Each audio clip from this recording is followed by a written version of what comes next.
Chapter 1. The enigmatic guest emerges. What's up, fam? Welcome back to another chilling chapter. Before we dive into today's twisted mystery, Poirot's unsolved final case, hit me up. What made you smile today, and where in the world are you listening from? I'm featuring your stories in the next drop, so don't be shy. Now grab your tea, dim the lights, and get ready. Because nothing in Whispers in the Fog is ever what it seems. The shriek of thunder echoed through the darkened hall, its ferocity punctuated by a flash of lightning that illuminated the room for the briefest of moments. In that fleeting instant, the outline of a figure loomed in the corner, drenched from the rain and shrouded in mystery. As the storm unleashed its fury, one could not help but feel that something sinister was afoot. The air itself seemed charged with foreboding. Here, in this grand manor, far removed from the bustle of the world, chaos was but a heartbeat away. Hercule Poirot stood immaculately dressed, his sharp eyes taking in every detail as he observed the prize fight of emotions cascading around him. A dinner party had descended into utter disarray, and now, in the aftermath, the atmosphere was thick with palpable tension. He felt it, an energy crackling like the storm outside, each guest trapped beneath the weight of unspoken secrets, looking to him for guidance amidst their swirling fears. There was Geraldine Ashford, the gracious hostess with eyes as deep as the ocean, but concealing a tempest of sorrow.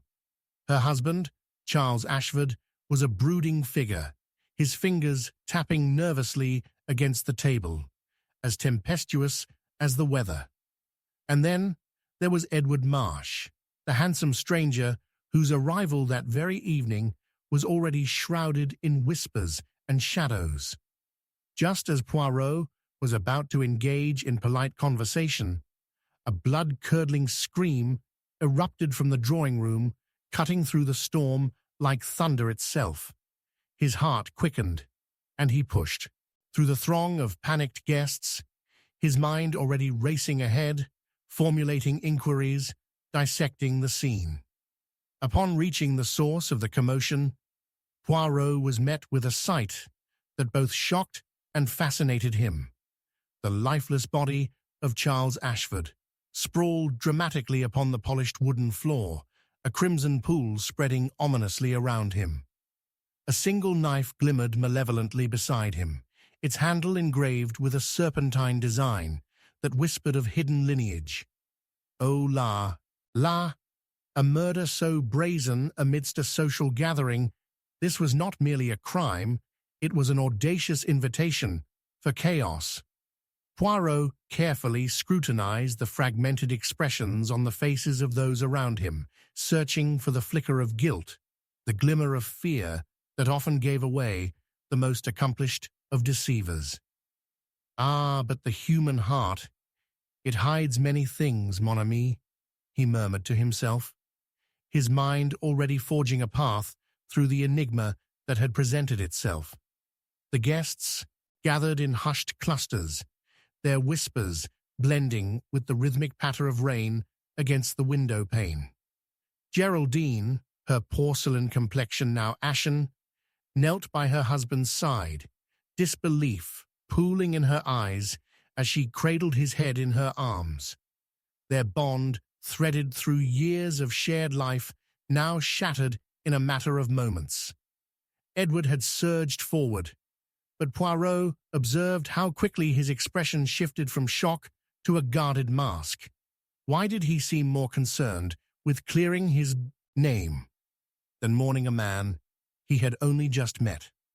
As sirens wailed in the distance, Poirot enacted his plan.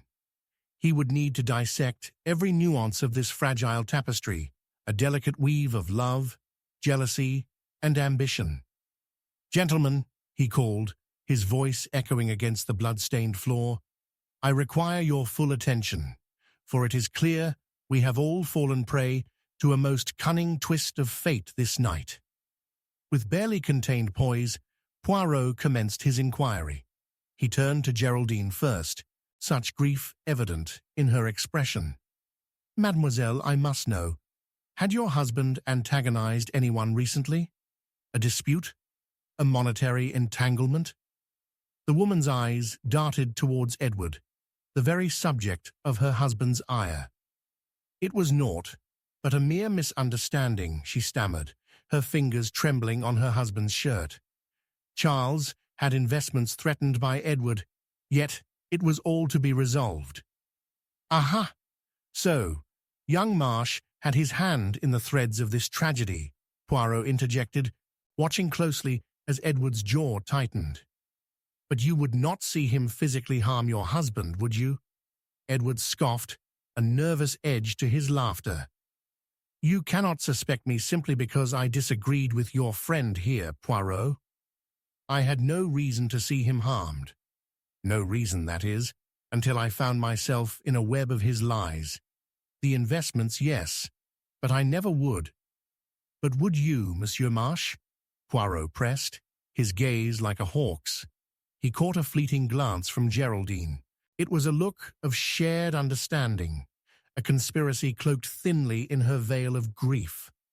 As suspicion bounced between them, like a game of ping-pong, Poirot started to piece together the narratives cast before him, elusive yet palpable.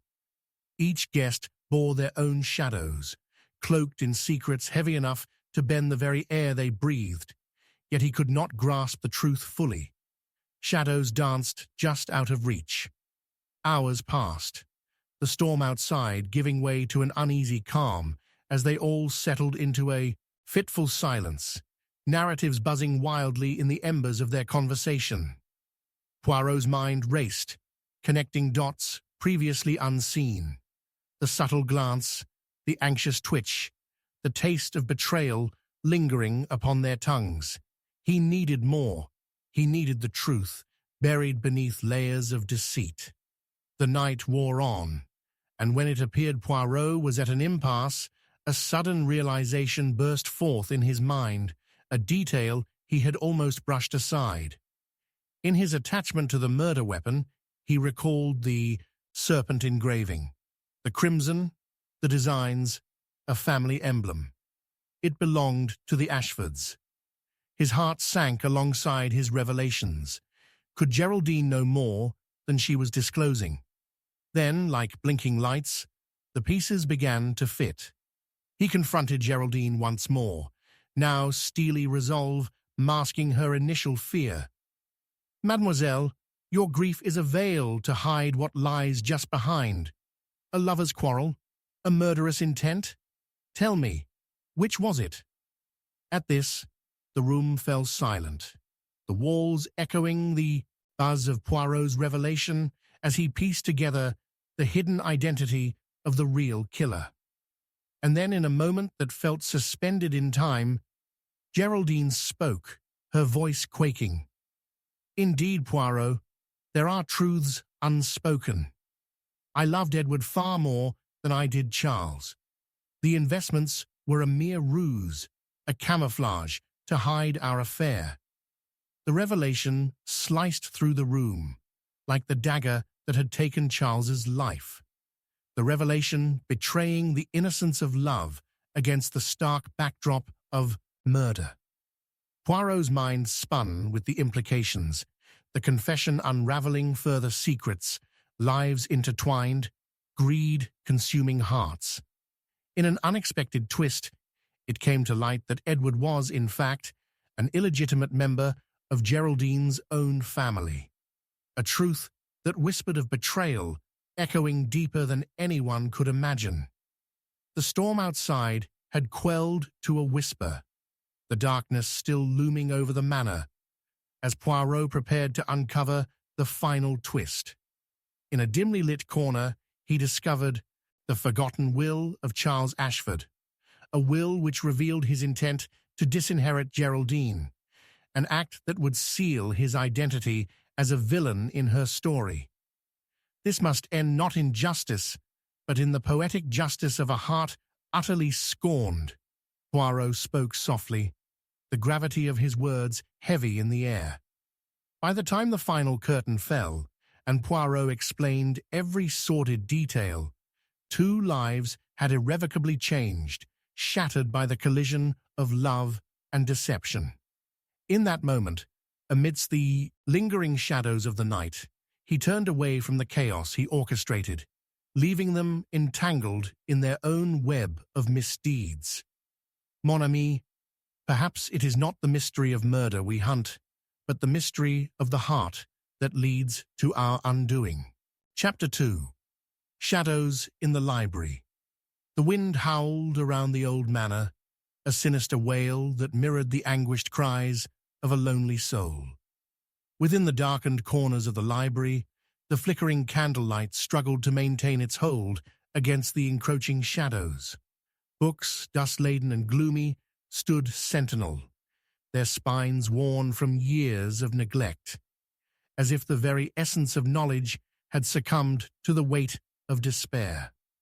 A heavy silence hung in the air, pierced only by the soft creak of a door before it swung open with a dreadful slowness, revealing a figure cloaked in darkness.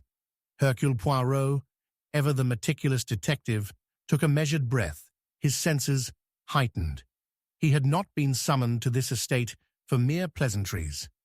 The once splendid home of the Ashfords, now a vessel of grief and suspicion, awaited his discerning eye once more.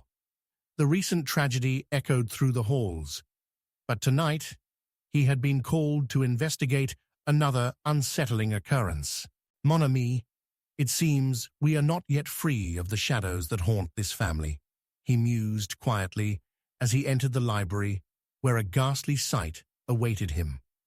There, slumped over a marble desk, lay the lifeless body of Edwards Marsh, his face frozen in an expression of horror, pencil still clasped in his hand, the jagged edges of unfinished letters tumbling into the depths of a cold reality. An ominous crimson splotch marred the pristine white of his shirt, a clear indicator that fate had dealt yet another cruel hand. Poirot's heart raced, but he maintained his composure, potential clues rising like bubbles to the surface of a still pond in his mind. The library, once a sanctuary of secrets, had now become a stage for tragedy once again, and he was determined to unearth the truth buried beneath layers of deceit. As the remaining guests and staff of the manor gathered in tremulous clusters, their expressions ranged from shock to unbidden relief. Geraldine Ashford stood rooted to the spot, her exquisite features initially laden with haunting grief, though now her eyes glinted with a flicker of something more complex. Could it perhaps be fear? "What does this mean for us, Poirot?" she asked, her voice arrestingly calm, despite the turmoil cloaked in her delicate tone. "Ah, Mademoiselle Geraldine," Poirot began, the light glinting off his meticulously waxed moustache. "One cannot disregard the emotions played upon the heartstrings in times of panic, but we must remain steadfast. The threads of this mystery have only begun to unravel." He beckoned the remaining guests closer, a motley crew made up of Charles Ashford's closest friends, each casting suspicious glances towards one another. To his right stood Lady Beatrix Hargrove, a distant relative of the Ashfords, her heart pounding not only from the shock of yet another death, but also from the complexity of her own involvement. Passionate yet cunning, Lady Beatrix had harbored her own ambitions regarding the estate. Broken mirror of familial ties reflected an image marred with disdain, her desires furiously masked beneath her composed veneer. Opposite her was Alden Price, a once trusted business partner of Charles Ashford, whose odious reputation had been marred by jealousy over a lucrative partnership. With unkempt hair and weary eyes, he leaned heavily against a bookcase, silent but watching. Poirot noted the furtive glances he exchanged with Geraldine. An undeniable bond, or a conspiratorial alliance? The wines of greed often stirred the hearts of men toward treachery. "Gentlemen, madam," Poirot declared, his voice commanding attention. "I require your utmost cooperation. To capture the winds of fate, we must examine the motives that dance beneath the surface. I have several questions to pose, and I beseech you to answer honestly." The shadows flickered as the storm raged outside, creating an atmosphere thick with tension. Alden Price's voice finally emerged, tremulous yet defiant. "Edward and I had our disagreements, Poirot. He was setting impossible expectations on our investments, promising impossible returns. I never wished him harm." His defense came too hastily. Poirot noted the sweat gathering upon his brow, the body language betraying uncertainty. "Indeed, a disagreement it may have been," Poirot replied, his gaze steely. "But there are more than mere disputes in this room. Tell me, Lady Beatrix, was your relationship with Edward merely platonic? Your eyes suggest a deeper connection." A hint of color rose to Beatrix's cheeks as her breathing quickened.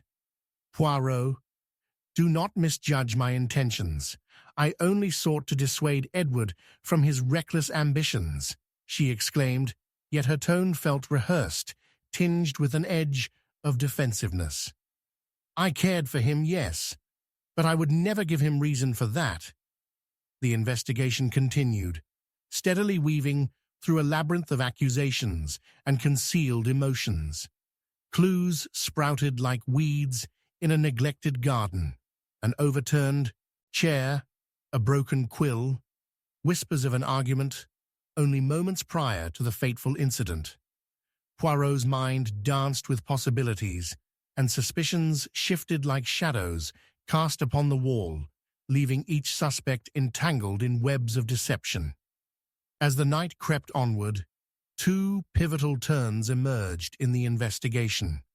A misdirect positioned Alden as a lurking adversary, bolstered by a familial rift with the Ashfords, leading Poirot to dismiss Lady Beatrix, enveloped in grief. The intricate notion that she had ardently sought Edward simply to elevate the family's tarnished reputation was one he initially entertained.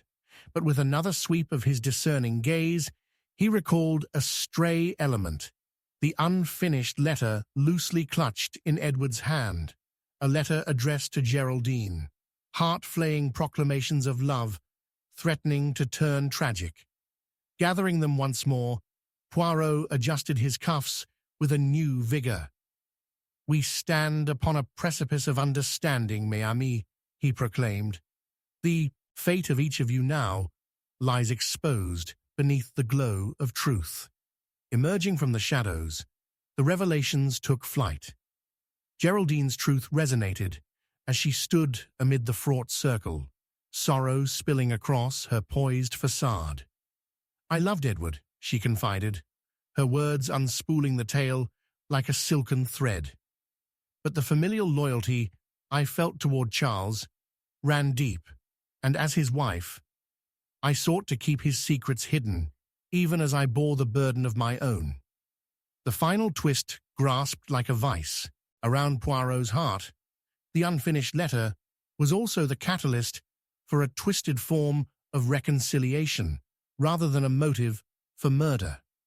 In the tempest of despair, Edward had discovered the secret of Geraldine's first marriage, enacting revenge not against her, but against her husband's resolute plans to unveil her truth before an unforgiving world. The shadows masked more than just intentions. They hid the fragile veneers behind which love resided, suffocated by necessity. The room fell silent as Poirot delivered the fatal blow of truth, revealing layers of treachery that laced their hearts together.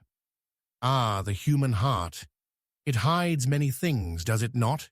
he remarked softly, yet clearly imparting the weight of betrayal that reflected back to each individual present. As the candlelight trembled against the interwoven narratives of guilt, loss, and longing, Poirot left them alone with the aftermath of their shadows, a haunting symphony of emotions unleashed, forever imprinted upon the fabric of their lives. In the end, love had woven the most intricate of webs, spinning strands of passion into fatalistic tragedy. Remember this night well, for it holds within its grasp the echoes of your choices, Poirot said, the finality of his words hanging heavy in the air. In that library, where shadows lurked with whispered confessions, Poirot departed, leaving behind the tapestry of sorrow, betrayal, and longing, a symphony of secrets forever intertwined with the legacy of the Ashfords. Chapter 3. Whispers of Betrayal. The candle flickered, casting a sinister shadow that danced along the walls of the dimly lit parlor, its light struggling against the brewing tempest outside.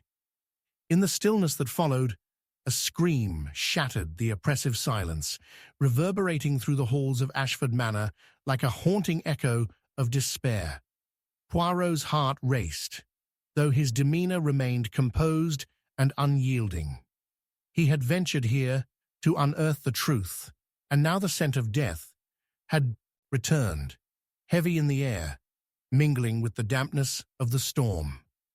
A mysterious figure lay sprawled in a twisted heap upon the polished floor, a crimson pool blossoming beneath them. It was Alden Price, the scorned business partner, and in that moment it became painfully clear. Betrayal had woven its intricate web once more. Standing apart from the unfolding chaos, Poirot surveyed the scene with alarming clarity. The expression upon Alden's face bore not just shock, but something deeper, an eternal question left unanswered. As the remaining guests tightened their circles, exchanging nervous glances, he noted Lady Beatrix Hargrove, her eyes wide with feigned innocence, while Geraldine stood stoically by the mantelpiece, her breath shallow, yet her posture projecting an unsettling calmness.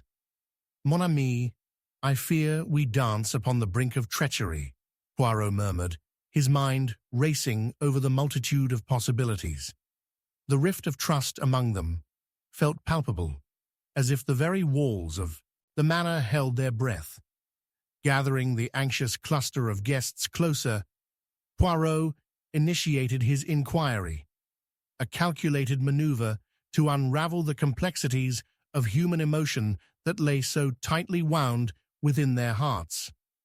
"We find ourselves burdened once again by the spectre of murder," he began, his voice carrying the weight of authority.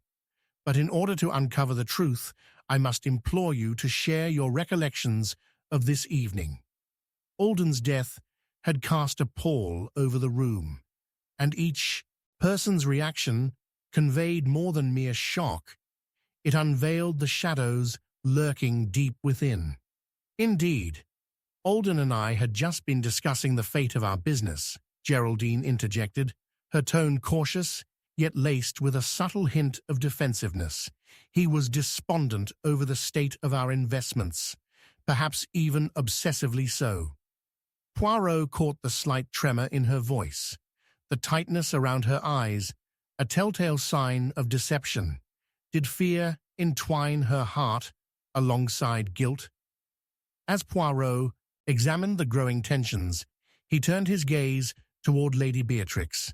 Her palms rested against the edge of a coffee table, as if anchoring herself to the moment. "You are close to Alden, madame, yet you appear untouched by grief, rather veiled in an air of satisfaction." "I cannot overlook the connection you shared," he asserted, a myriad of questions swirling within him, piecing together the elaborate puzzles of their lives. Lady Beatrix stammered her protest, the flush on her cheeks betraying her calm facade. I merely wished to steer him away from ruin, Poirot." He was reckless, His ambitions clouded his judgment. I respected him, but—" Her voice trailed off, uncertainty rippling through her. The tension thickened, each subtle movement, each arched brow, acquitting their truths or laying bare their secrets. Poirot leaned closer, his voice transitioning to a hushed, conspiratorial tone as he probed deeper into their pasts. "You, Alden, and Edward, all of you entangled in a harvest of ambition. What is it that drove you to such a bitter rivalry?" Poirot's words wrapped around them like chains, binding them to the truth they had yet to face. As the investigation unraveled, Poirot detected the faintest shimmer of parchment on the floor near Alden's body. Leaning down to retrieve it, he discerned the ink blurred by a hasty scrawl. With a flick of his wrist, he unfolded the note like a flower blooming in the darkness, its contents revealing Alden's desperation. A letter to a mysterious M that spoke of secrecy and treachery, and a demand for restitution.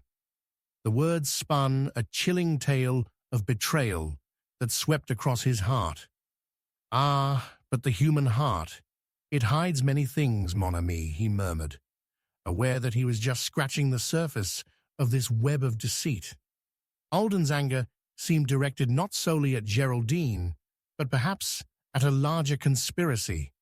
Who was this M, and why had Alden felt compelled to act against them? Poirot convened the group again, his discerning gaze moving methodically. "Geraldine, did you not speak of family loyalty? And you, Beatrix, with your ambition to elevate the Ashford name, you both possess motives rich with envy." He moved deftly between them, creating doubt like shadows that fluttered in the candlelight. What if Alden sought to expose old family secrets, secrets that could have shattered reputations? The dim light cast elongated shapes across the walls, igniting the embers of ambition and jealousy in their eyes. As Poirot probed deeper, he felt the beat of betrayal pulsing through the room, thickening the air as the storm outside crescendoed with the fury of their discoveries. Yet as he pieced together the string of clues, a glimmer of clarity brushed past him, all too faint, but sharp enough for one such as Poirot to grasp. The final twist struck like a thunderclap. "Ah, Lady Beatrix," he turned towards her, with a glimmer of understanding in his eyes. The charm of affection you extended toward Edward, while simultaneously harboring resentment towards Alden, led me astray momentarily. You sought to protect your ambitions by neutralizing those who threatened your intent. As the realization washed over the room, Geraldine gasped, the weight of her deception unveiled, lifting the veil but darkening her heart. "No, it was not meant for harm," she stridently protested. "I thought—" Her thoughts shrouded in confusion as the truth spiraled away from her grasp. Poirot's finger traced the edge of the crumpled note anew. "But of course, it is more tragic than that. Betrayal is not just an act, but a wound that thorns the heart.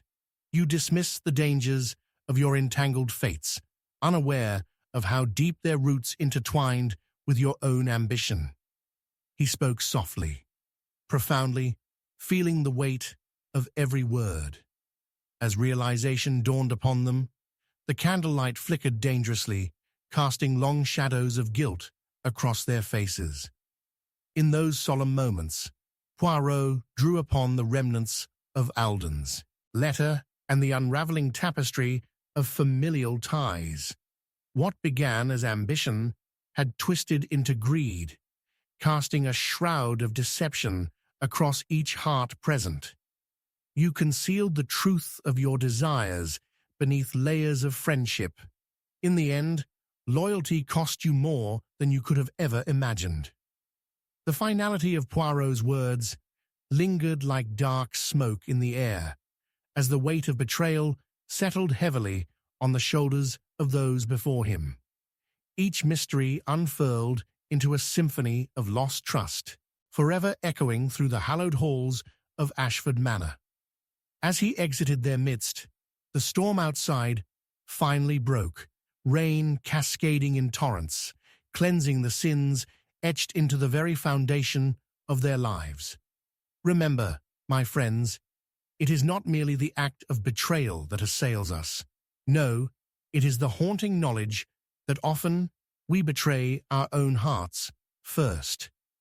And with that, Poirot departed into the night, leaving behind echoes of what once was, and perhaps a reminder of what could have been. Chapter 4. The Unseen Threat. The night was imbued with a chilling stillness, a sinister hush that hung heavily in the air, punctuated only by the relentless drum of rain against glass.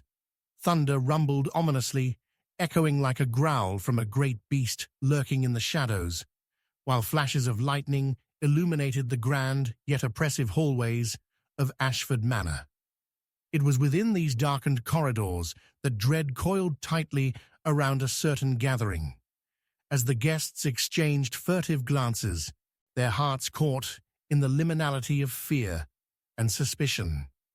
For in the heart of this seemingly idyllic family estate, a threat lurked unseen, a spectre that would soon manifest with deadly intent. Poirot stood near the grand fireplace, its flames casting flickering patterns of light across his meticulously sculpted features, his brow furrowed as he observed the tension that suffocated the room, stifling the breath of conviviality. The atmosphere was electric, thick with the unspoken weight of secrets and fears. He noted Lady Beatrix Hargrove, her fingers trembling ever so slightly as they gripped the delicate porcelain teacup, the chipped edge betraying her otherwise composed exterior. Then there was Geraldine, her normally resolute visage now shadowed by worry, casting glances toward the door as if expecting an unwelcome visitor. The final suspect, Edward Ashford, paced near the window, his silhouette outlined against the pale glow of lightning, an unsettling restlessness radiating from him. Mon ami, Poirot murmured to himself, the tension winding through him. Ah, but the human heart, it hides many things. He sensed that concealed motives twined around them, and it was only a matter of time before the night unraveled into chaos. The air, thick with unspoken words, tightened as he turned to address the gathering with rhythmic eloquence. We find ourselves once again dancing upon the precipice of peril, gentlemen and ladies. Might I implore you to share your thoughts about this ominous night? Before he could further engage them, a thunderous crash echoed through the manor, rattling the very foundations of their composure, the sound of shattering glass cascading from the library. Poirot's heart raced, though his visage remained impeccably poised. "Stay here," he instructed. Not their safety, but the integrity of the unfolding mystery guiding his steps. He made his way through the shadowy hall, each footfall a calculated echo in the silence, the flickers of candlelight quaking as if anticipating a revelation too great to grasp. Within the library, the scene was chaotic. Books lay strewn like fallen soldiers across the polished floor, and amidst this disaster, the once commanding figure of Alden Price was once again sprawled, now lifeless, against the backdrop of literary tomes. The storm seemed to writhe in perfect sync with the tumult within the room. Poirot knelt beside the body, noting the peculiar expression frozen on Alden's face, a ghostly blend of shock and betrayal. Searching the area, a glint caught his eye. A simple metallic key, hastily discarded near a toppled stack of books. Its significance donned a shroud of mystery that spoke to Poirot's attentive intellect. "Ah, the plot thickens," he muttered to himself as he stood, scanning the dimly lit space methodically. The unbridled chaos bore weight. He could sense the rising tides of their emotions, clamoring beneath poise. Geraldine entered first, her eyes drawn wide, murmuring words of frantically woven grief. "No, please, Alden, how could this happen?" A hint of uneasiness fluttered in her tone, an undercurrent he could not ignore. Had her emotions bled too far into her rhetoric? "Madame," Poirot interjected gently yet firmly, directing his piercing gaze toward her. "Might you speak of your affiliation with our unfortunate friend?" Her distress seemed palpable, yet Poirot could not misplace the shrouded flicker of something hidden behind her eyes. She hesitated, a moment wrought with tension, hanging like the storm clouds outside. "In our business ventures there were disagreements," she admitted cautiously, "but that is no reason for such violence." As she spoke, Poirot noticed Edward shifting nervously in the doorway, his composure faltering as he wrestled with the reality before them.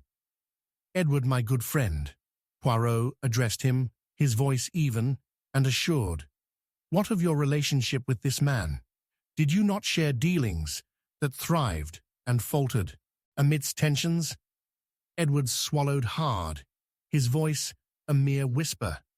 "Alden was a partner, yes, but—" His words hung in the air, laden with an unsaid truth, twisting like the tempest outside.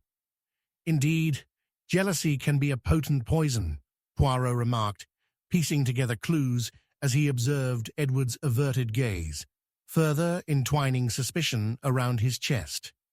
Yet Lady Beatrix shifted nervously behind them, her composure painted over with a veneer that cracked under scrutiny. "I cannot stand idle while you question him," she protested. "If anything, you should consider how Alden had threatened to expose our secrets. He was a man with enemies everywhere." A sudden sharpness lit up in Poirot's mind. Alden's final grisly words amounted to more than just business disputes. A red herring theorized too soon. It would be prudent to delve deeper.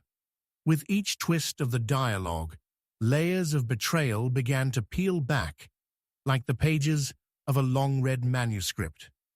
As Poirot engaged, iteratively drawing closer to the truth, the looming shadows around them deepened. He could see their masks of innocence beginning to fracture, revealing darker motives lurking underneath, the personal treachery bound to familial ties. Yet, the key still remained a mystery. Before he could engage them further, the ground beneath him shifted. An echoing creak of the staircase announced the arrival of a new character, the local constable, a reluctant breath of misplaced hope. However, just moments before, he could take charge. Poirot turned abruptly, coupling his pursuit with the reflection of a nimbly quiet figure slipping past him, reeking of stealth and secrets. All minds had been drawn to Alden Price's demise, while this unseen threat simultaneously drifted through the manor, cloaked in the chaos of emotions and impressions. The final revelation sternly awaited him amid the storm's fury as he gathered the trio before him once more. "The unseen is often more perilous than the visible," he spoke softly, his eyes piercing through the gathering pall of treachery. "It has become redundant. Secrets breed shadows born of envy and ambition." With that, he produced the metallic key. "Who holds this key? One of you carries the burden of a far graver sin than mere mortal trespassing." Each gaze turned toward Edward, suspicion swirling like mist around him. Did it not serve as a means to a sanctuary you desperately needed? Poirot pressed, deciphering his known ambitions, mingling with envy, a serpent charmed to bite. "It is you," Lady Beatrix gasped as the storm rolled in tandem with the reveal, the flickering lights betraying every dark corner of betrayal etched upon their faces. "But perhaps it is emotions that render us most betrayed," Poirot concluded dramatically, knowing he had cast the last stone in this game of shadows. The finality of his words lingered like the scent of rain-soaked ground, sealing yet another secret revealed, a grim reflection, a dark harmony forged within Ashford Manor.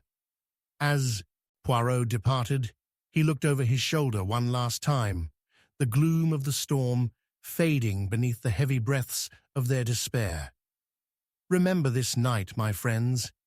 It is a candle that illuminates not only the darkness around you, but also the shadows deep within." As the shadows lengthened and the storm raged on, a haunting truth echoed through the dark spaces of the estate, irrevocably binding them forever to their own unseen treachery. Chapter 5. Secrets of the Past. The clock struck midnight, its mournful chime resonating through the echoing hallways of Ashford Manor, as if announcing a grim verdict under the mounting tension of the impending storm. Outside, the wind howled like a spectral cry, rattling the windows, while the flickering candles inside cast wavering shadows that danced across the antique wallpaper, a prelude to the chaos that was about to unfold. Poirot stood before the grand fireplace, the warmth of the blaze battling the chill that pervaded the air, but despite the comfort of the flames, an unsettling unease rippled through him, as if the manor itself held its breath in anticipation. What followed was not merely an echo of previous tragedies, but the quiet explosion of hidden resentments and veiled truths that had lain dormant beneath the opulent surface of family ties. It was Geraldine who first broke the fragile silence, her voice quivering as she spoke of Alden's demise. "I cannot believe he is gone. Alden, he had plans, dreams for our futures."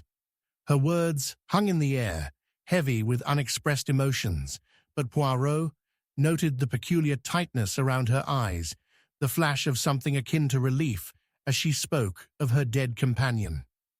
"How poignant it is, ma chérie," Poirot interjected smoothly, his gaze firm upon her, "that the very man you claim to have shared ambitions with should now be but a wisp of memory.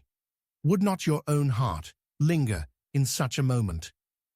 He watched her jaw tighten, the flicker of guilt beneath the surface momentarily shattering her facade. In the corner of the room, Edward Ashford paced nervously, a shadow of his former self, glancing at the storm outside as though searching for answers amid the chaos. "Alden was a brilliant man," he murmured, though his voice quavered. "I never meant for any of this, but he was relentless, you understand? A partner turned adversary." The tempest's roar outside mirrored the turmoil in his heart, yet Poirot noticed how Edward's fingers drummed against his thigh, a classic sign of agitation when speaking of matters that weigh heavily on the conscience. Then there was Lady Beatrix, standing with her arms crossed tightly, her visage tense. "You cannot begin to understand, Poirot," she snapped, her voice brittle. "Alden had secrets, secrets that would have unraveled us all. You think he was prone to philanthropy?" This last comment sent a ripple of surprise through the group, sharpening the air with unspoken possibilities. Shadows moved like whispers around their forms, revealing how tightly their fates intertwined. Everything he touched became tainted by his greed. He wanted power, always power. "Ah, power, what a seductive mistress she is," remarked Poirot, his mind whirling with the implications resonating from Beatrix's words. "But tell me, What is it that binds you, Lady Hargrove, to such a man? Secrets are often safer when hidden away. The light from the hearth flickered ominously, casting elongated shadows as he leaned closer, observing each subtle shift in their body language. A tell here, a breath held there. As the tension tightened like a coiling serpent, Poirot's thoughts danced between the web of lies. Yet, as we unravel this tale of despair, we must sift through the debris of twisted truths. He prodded gently, his penetrating gaze alternating between Geraldine, Edward, and Beatrix. What lies buried in your past that may reveal itself beneath the weight of guilt and ambition? Edward's eyes darted toward Geraldine, then back to Poirot. I was set to inherit much through partnerships with Alden. It's only I didn't anticipate his ruthlessness. There it was again, the flicker of desperation. Poirot sensed it. Geraldine's emphasis on partnership felt decidedly strained. Tell me, mon ami, did you not share a deeper connection with this man? Poirot inquired, allowing the shadows of doubt to deepen the intensity of his gaze as Edward visibly flinched. Their collective pretenses began to unravel further in an orchestration of half-truths and veiled admissions, emotional eruptions peppering their dialogue as the clock ticked ominously, a reminder of the time slipping away. Tension braided their responses, each answer morphing into an obstacle he must navigate through. With whispered confessions interspersed with shared histories, Poirot began to map out their intricate connections, yet he could not shake the feeling that they were all players in a much darker game than he first believed. As minutes turned to hours, Poirot employed a strategic quirk of his mind, reflecting upon the metallic key he had discovered that fateful evening in the library. He utilized its significance to shroud their conversations with a sense of urgency. The key, a mere object, yet it unlocks truths far darker than the mundane. Suddenly, Geraldine's expression shifted as shadows danced coldly across her face. "Where did you find that key?" she asked, her voice suddenly steely, revealing a glimpse of the resolve she harbored beneath her grief. "There is no need for anxiety, madame," Poirot replied smoothly, his presence poised like a conductor directing a symphony of apprehension. "However, the key speaks of chambers untouched, of doors unopened, resting upon the cusp of the unresolved." Just as he began to delve deeper into the pressing mysteries of the room, a fierce clap of thunder caused a tremor throughout the manor, momentarily freezing their discourse. And in that palpable silence, the door creaked open abruptly, revealing a slight figure, an unbidden silhouette, barely illuminated by the lightning that sporadically split the night. Poirot squinted, recognition dawning as he absorbed the figure before him, the constable. But the moment quickly turned bleak, as something else moved in the shadows behind him, an ally or a foe he could not yet decipher. Then it came, a flurry of whispers that scrambled their minds.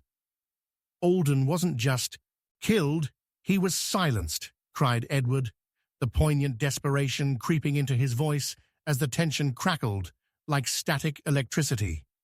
Like sirens in the tempest, Poirot's sharp intellect honed in on the truth, uncovering the looming betrayal dressed as partnership. Ah, secrets can be devouring, and loyalty to one's past, perhaps, can often breed treachery. Time drifted, while Poirot pieced the puzzle together, revealing a scenario imbued with a tragic irony that twisted hope into despair. Geraldine and Edward had conspired to end Alden's greed-fueled ambitions, each believing that they would be liberated by his death. The echoes of their volition now weighed heavily as they transitioned from victim to perpetrator without fully understanding the depths they had plunged into. When Poirot finally laid the complete tapestry of this unfathomable betrayal, he turned to face them, his voice a haunting echo in a now still room. It was not merely the act of murder, it became the embodiment of your very own ambitions that ultimately betrayed your hearts. As the weight of his words settled, a shroud of silence enveloped the three men and the newly arrived constable, and in the flickering shadows, Poirot delivered the final knife of truth. Remember this night, my dear friends. Within each heart lies a darkness often cloaked in good intention. Herein lies betrayal, the cruelest of errors. Outside, the storm howled, but within Ashford Manor, the tempest of human emotion raged silently, revealing that even in shadows, the truth finds its light, and those who wield secrets are frequently consumed by them. It was a finale that echoed far into the recesses of their souls, leaving a stark imprint, like the shadows of the storm, upon the walls, for all to remember. One never escapes the ghosts of their past. Chapter 6. The Missing Heirloom.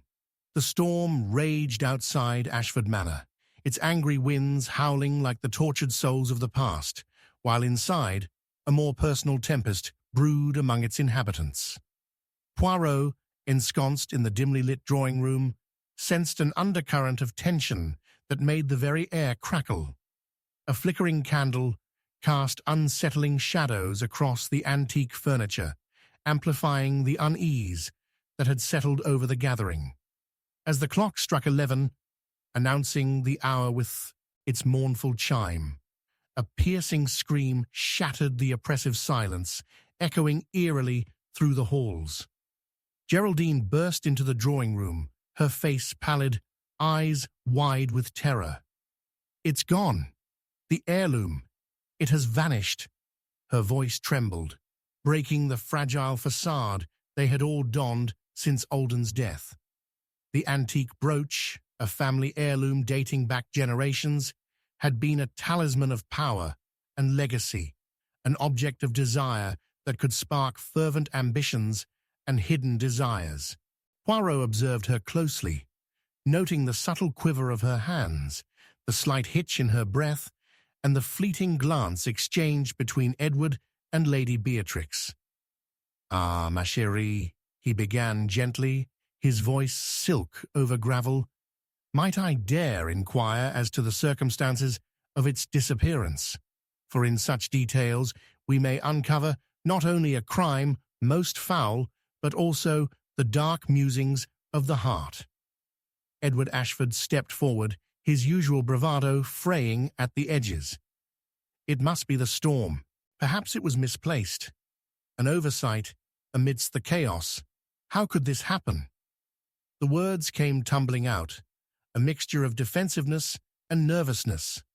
Poirot noted the sheen of perspiration beading on Edward's brow, a telltale sign of anxiety that belied his calm demeanor.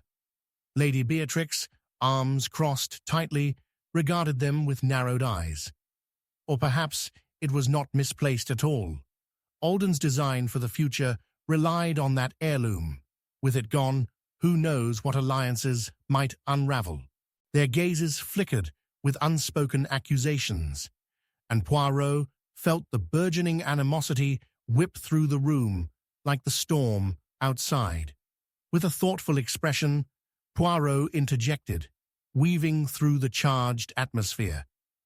"Permit me to hypothesize, each of you possessed a relationship, not simply with the heirloom, but with each other, fraught with ambition and desire. Now this piece, lost in the chaos of emotions and shadows, reveals much about your hidden intentions." They all flinched at his words, the implications settling heavily upon their hearts and minds like the oppressive weight of the humid air. Patricia, the housekeeper, appeared at the threshold, eyes darting nervously. "The storm is worsening, Monsieur Poirot. We ought to search the estate. It could be anywhere." Poirot nodded, his mind racing. "Indeed, a search is imperative. But our inquiries must extend beyond mere footfalls. Our investigation must pry open the hearts of each involved, for therein lies the truth, masked by pretense." The group reluctantly complied, retreating to the library's dim light. Poirot directed them to fan out, their efforts choreographed like a play. Every creak of the floorboards, every rustle of the wallpaper seemed to carry the weight of suspicion. As they rummaged through the sanctuary of books and secrets, his sharp mind dissected the intensity of their motivations and their fears. He paused, noting an ornate dust cover that had been carelessly tossed to the side. "Ah, but the dust speaks volumes, mon ami." He gently lifted the cover, revealing a trove of Alden's personal effects stacked haphazardly within. A journal rested on top. Poirot delicately opened it, and the first lines revealed Alden's contemplations about a changing family dynamic, his ambitions, and an unyielding sense of betrayal that could ignite a war over inheritance.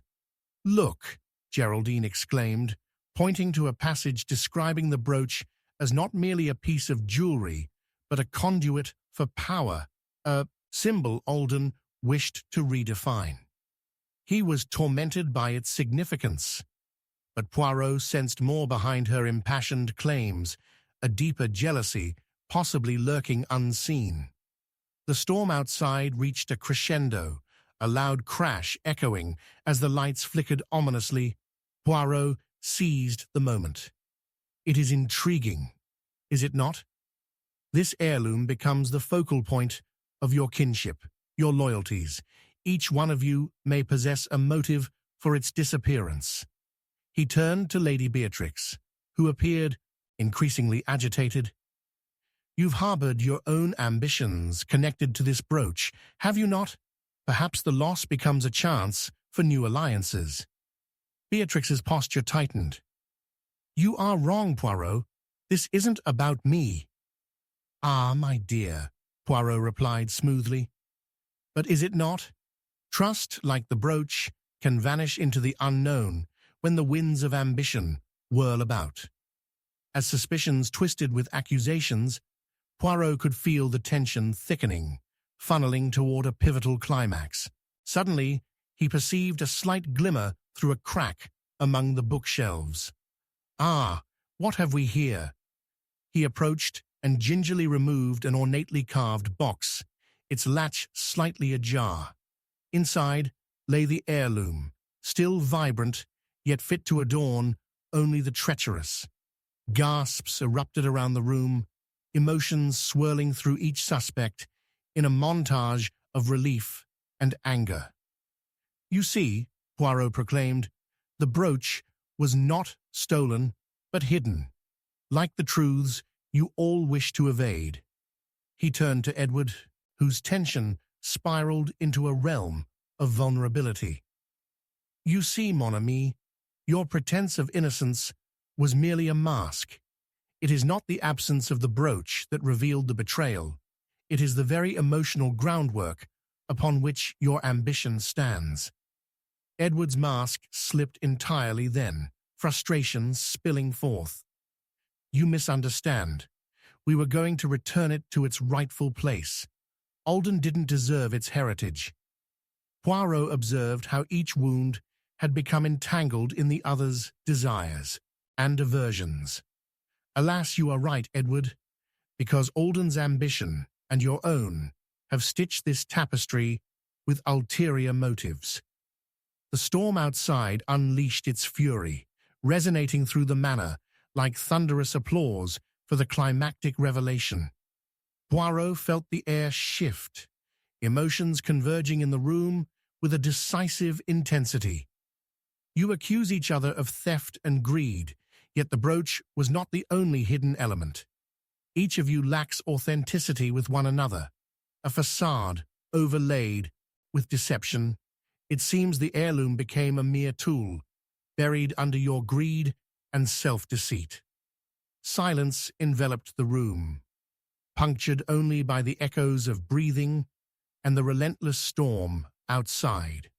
Poirot's final words hung heavily, entangled in the realization that the greatest betrayals lie not only in the loss of belongings, but the distortion of trust within their hearts.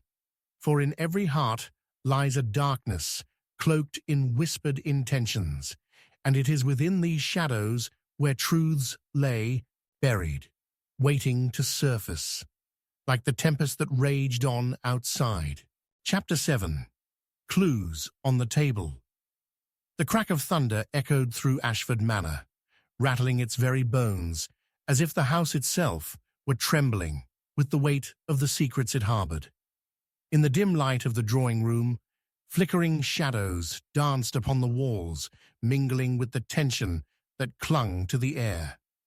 Just as a violent gust sent the curtains billowing like restless spirits, a piercing scream cut through the night, a harbinger of chaos.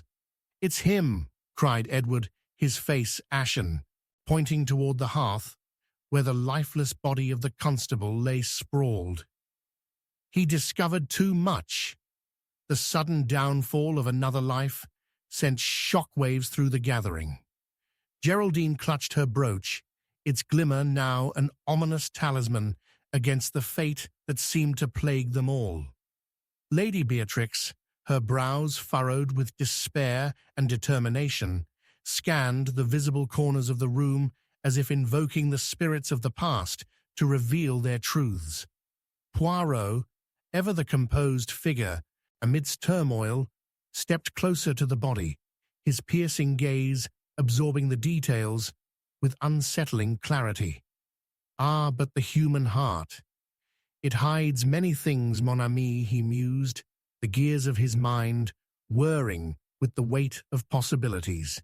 It was not only the demise of the constable that captivated his attention, it was the palpable dread that enveloped the three primary suspects, Geraldine, Edward, and Lady Beatrix, each appearing to hide their own series of complexities amidst the chaos. "Pray, gather your wits," Poirot commanded, his calm demeanor anchoring the others against the tempest. "For within this storm of despair lies the very thread of betrayal that stitches our intertwined fates." Geraldine, fingers trembling, spoke first, the urgency in her voice betraying her fear.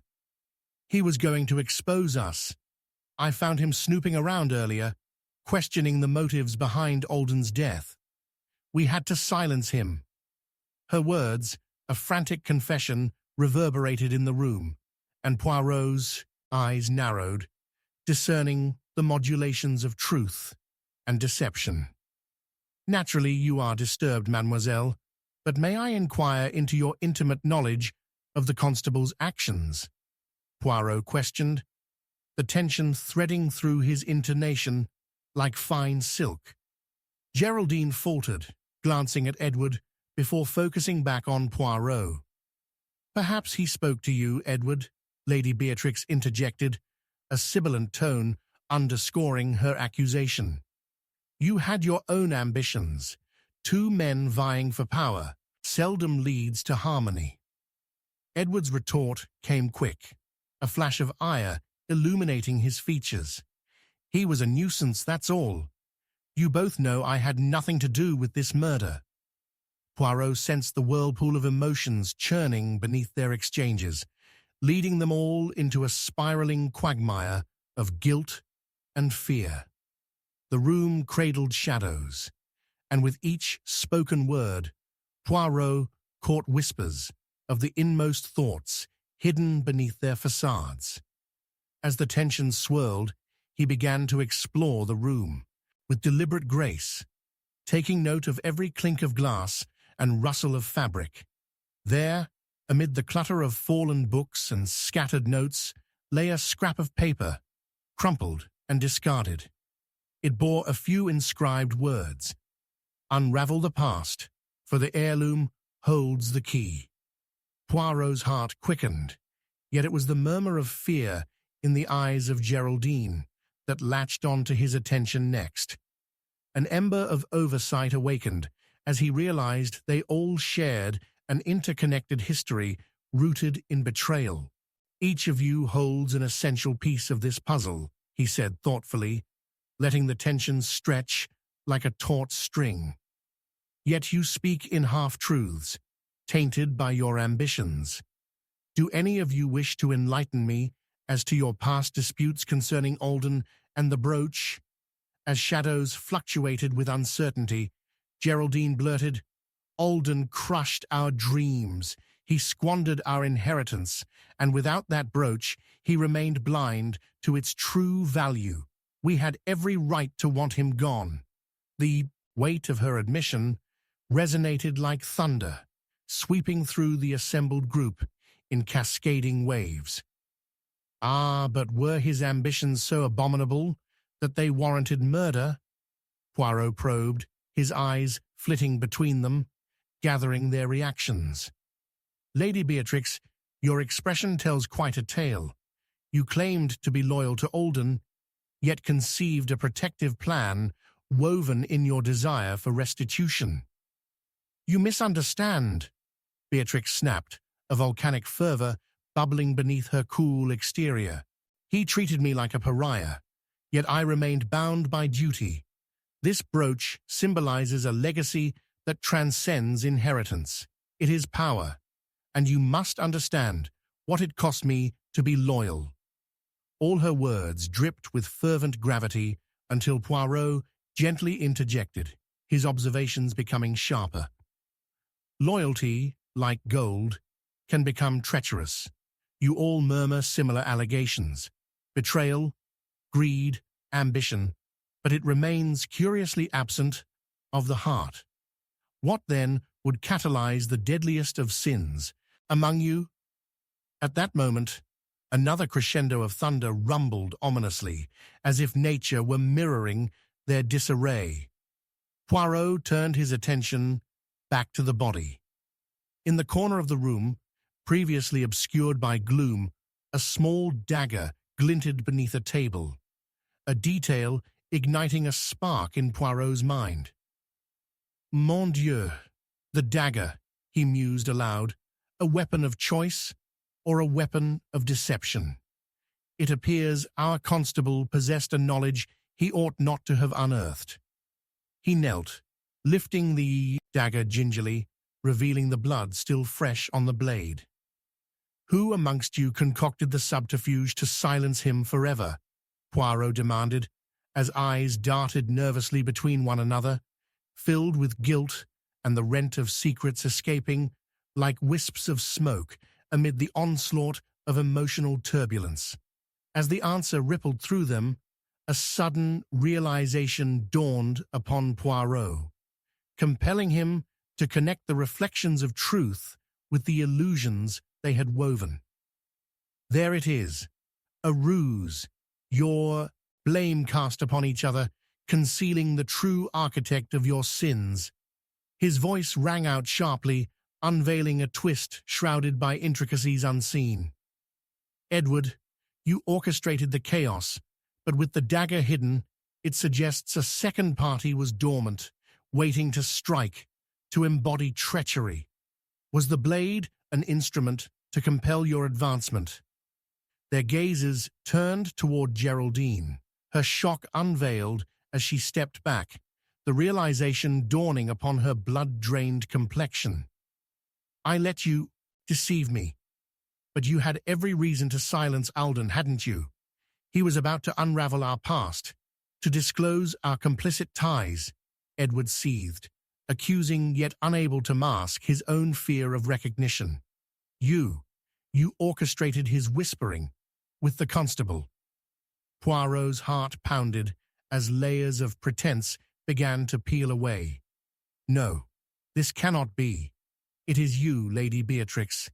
You sought justice, but skirted the lines of morality, using Edward's ambition to fulfill your own greed." In a wrenching twist, Beatrix shook her head, desperation permeating her voice. You do not understand. I had to protect our legacy. The brooch, it would fall into the wrong hands otherwise. With the tableau set, the final revelations ignited a chilling storm. The dagger, the brooch, and lust for control intertwined with remorse. In the simmering darkness of that storm-drenched chamber, Poirot stood tall, his finger raised as he delivered his conclusion, echoing like a death knell. Beware, mon ami. Ambition can extinguish even the brightest aspirations, like candlelight in a tempest. It is here, amid your selfish desires, that betrayal found a home. As the wind howled in surrender outside, the remnants of truth lay bare before them. Each suspect bore the seeds of guilt, forever haunted by the darkness cloaked in forgotten intentions, as betrayal folded upon itself, a dark legacy echoing in the hearts of those entwined. It seems, Poirot continued softly, the past treads heavily upon us all, and its light shimmers, but to lead us into shadows that may never again yield to dawn. Chapter 8. The Locked Room. A heavy stillness enveloped Ashford Manor, pierced only by the sinister creaking of old wood, a sound that echoed like a whisper of the tormented souls held captive within its walls. The storm outside, a furious tempest of wind and rain, battered the manor with relentless fervor, but inside, an even darker storm was brewing. In the midst of the chaos, a blood-curdling scream reverberated through the corridors, leading the few brave souls remaining in the house to the ancestral library, a room sealed by age and dread, now a crime scene where the shadows of secrets threatened to engulf them all. Mon Dieu, what have we done? Geraldine's frantic voice shattered the chilling silence as she stumbled into the brightly lit room, her elegant gown marred by a splotch of crimson that clung to her like guilt itself. A massive oak desk loomed behind her, its polished surface now streaked with a sinister hue that clawed at the corners of Poirot's mind. Crouched beside, the lifeless form of Lady Beatrix sprawled unnaturally on the floor.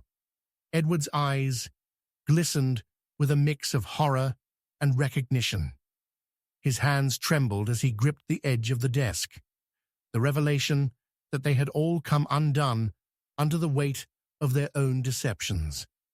Poirot's observational mind sprang into action, assessing the scene with the calm intensity of a meticulously wound clock.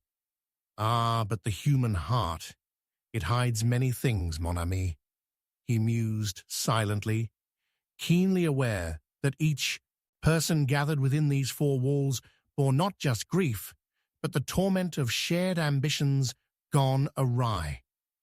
The locked door of the library had remained unyielding during the struggle, a silent witness to the dark dance that had transpired here.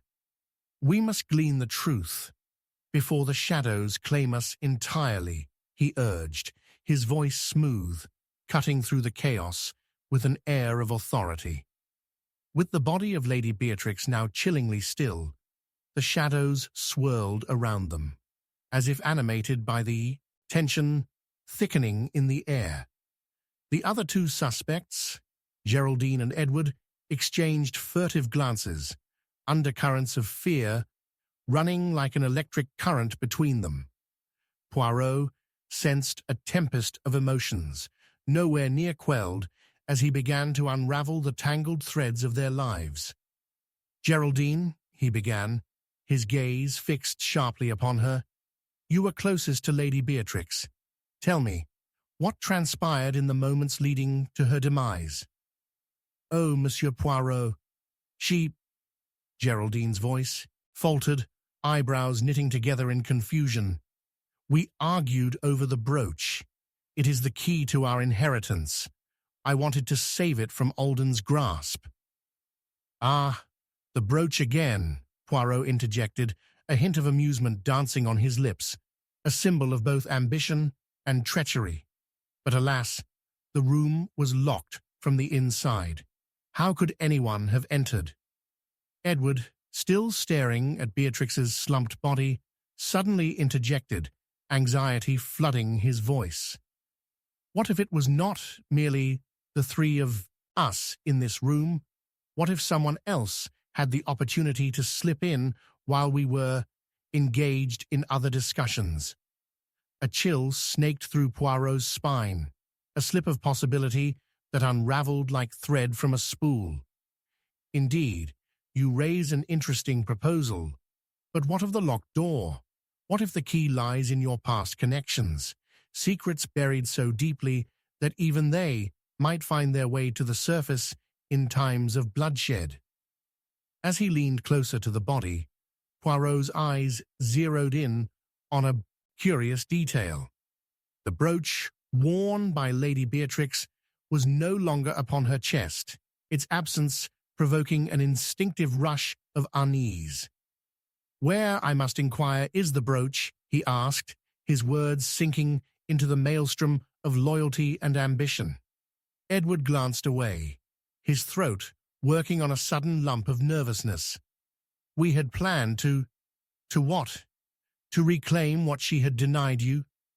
Poirot's tone twisted like a knife. "Your feelings of betrayal run deep. Perhaps in your anger you sought solace in a more immediate solution." Geraldine, shaking her head, held her hands to her temples as if trying to ward off the swirling chaos around them. "No. Listen, we have to stop the accusations. Edward is right to suggest a fourth party. Perhaps the constable and his inquiries. Perhaps he uncovered something intended to remain hidden. Ah, the human heart. Indeed." Poirot's mind raced, entangled in the web of secrecy binding these three souls together. The tension morphed like smoke, each puff revealing only more shadows and intrigue. Evidence was scarce, yet the atmosphere thrummed with unsaid truths. The callous echo of the wind hammered against the library's windows, rattling the house, much as the turmoil within these souls raged against the facade of decorum they attempted to maintain. As the storm continued to unfurl outside, Poirot found himself drawn to the ornate cabinets lining the room, their surfaces littered with unread tomes and time-worn artifacts. "A brooch must have a resting place, n'est-ce pas?" he asked cryptically, noting an unusual flicker of fear in Edward's eyes. "Perhaps it could be there," Edward stammered, hastily crossing the room toward the cabinet. "No!" Geraldine's sharp intonation cut him off, the rawness of her emotions staining the air. "Do not touch anything else. What if someone notices?" Suddenly, the tension broke as the ticking clock in the corner chimed that dreadful hour, its sound reverberating through the air like a toll for the damned. Poirot's eyes turned to a minute crack in the fabric of the locked door. "What lies beneath the illusion of our sanctuary?" he murmured, more to himself than anyone else. It was then that Poirot's keen eye discerned what the others had seemingly overlooked, the faint glimmer of something partially hidden, the corner of a paper fluttering from a drawer. In swift, deliberate movements, he retrieved the note, exhaling a breath barely known to him. The words inscribed revealed an urgent plea. "Betrayal brings about the reckoning. Find the key."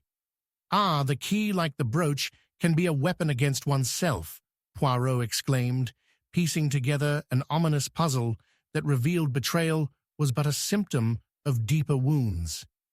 He turned to Geraldine, slowly pressing, his voice softened by empathy. "What were you both seeking to protect, mon ami?" "Us," she stammered, tears brimming in her eyes. "We thought we were mending our broken bond, but everything was lost in the torment of ambition and greed." In a thunderous whisper, the room seemed to hush, the weight of the revelation settling like lead in their hearts. "And what of Alden?" Poirot prodded gently. "Was it truly merely to silence him, or does the pact you formed entangle you all in a search for power, leading to Lady Beatrix's tragic fate?" Suddenly, comprehension dawned on all assembled. Lady Beatrix had wielded the brooch not just as an heirloom, but as a means of survival, and in seeking to protect it, she had claimed lives, including her own. With grim resolution, Poirot began to draw the strands together. Deception, ambition, loss, every thread binds us tighter into the shadows of conspiracy. The constable's inquiries were to reveal each of your sins. In what would become the final twist, Geraldine's eyes widened in realization. Alden had not simply been a controlling force. He had sought to reveal the undeniable truth that they were all equally culpable. Her confession, though brimming with pain, became a testament to the dark legacy of the heirloom they coveted. As Poirot stood among them, the tempest outside seemed to relent, releasing its grip and revealing the haunting stillness that followed chaos. "Ah, but the human heart," he whispered, "it carries the weight of shadows forged in betrayal." The air, thick with unresolved emotions, hung heavy as the implications of their intertwined fates seeped into their very souls. Each face turned toward Poirot, a blend of dread and acceptance shadowing their features, forever marked by the darkness they once concealed and the tragedy that bound them. Chapter 9. The Alibi Collapse. A chilling scream shattered the stillness of Ashford Manor, echoing through the claustrophobic hallways like the furious howl of the storm raging outside. The residents of the grand estate clustered together in the flickering candlelight, their eyes widened in terror as they beheld Lady Beatrix's lifeless form sprawled unnaturally upon the floor of the ancestral library. Dark shadows loomed across the walls, twisting grotesquely in the cerulean light of the stormy night, as if they too conspired to conceal the truth. It was a night meant for secrets, yet here they were, locked in the harrowing dance of death, betrayal, and the hunt for an elusive alibi. Poirot stood amidst the chaos, his raven hair slicked back with an elegance that stood in stark contrast to the gruesome scene before him. His trademark mustache quivered slightly as he studied the expressions of the gathered suspects. Geraldine, whose eyes brimmed with a cocktail of grief and fear. Edward, visibly shaken yet defensive in his posture. And Alden, a man shrouded in suspicion. Each carried their own burden of history, their apparent grief battling with a tension that electrified the air. "Mon ami, the heart conceals many things," he whispered, his voice a silken thread that anchored the panic swirling about him. "Let us peel back the layers, for within lies the dark truth of human nature." As the storm lashed against the windows, Poirot began his inquiry with an understated calm. "Edward, my friend, you were closest to the door. What did you witness?" He leaned forward, penetrating the silence, enveloping the room with his piercing gaze. Edward's eyes darted, as if searching for an escape within the confines of his own memory. I heard voices. There was anger, yes, but I did not see the fight," he stammered. His voice trembled, yet deep within his gaze was a glimmer of something unspoken, a weight that bore down upon his shoulders. "Ah, but that is the very crux of our inquiry," Poirot mused softly, his mind sorting through the details like a masterful conductor leading a symphony. "Geraldine, what about you? Did you leave the room at any point?" The question hung in the air, heavy with implication.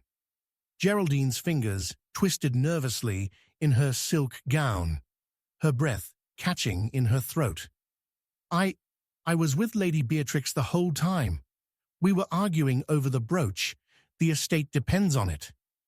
Her words erupted in a frantic rush, but the way she flinched at the mention of the brooch, a rare artifact said to hold ancient power, planted a seed of doubt in Poirot's mind. Alden leaned back against the oak desk, a sardonic smirk playing on his lips. "Misdirection, my dear Poirot. You search for dames' trifles in a world of men's ambitions. Wouldn't it suit them better to allege that you have overlooked the more prominent game? Perhaps none of us had the time to indulge in petty squabbles whilst each fought for their own claim." His accusation hung thickly in the air, tainted by an undercurrent of disdain.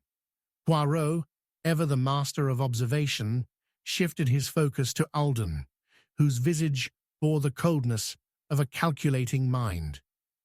"And yet, mon ami, you alone claim the role of spectator, while your alibi must be examined closely. Did you perchance encounter Lady Beatrix prior to this tragedy?" "I was in town when I received the news," Alden replied, maintaining an unyielding facade.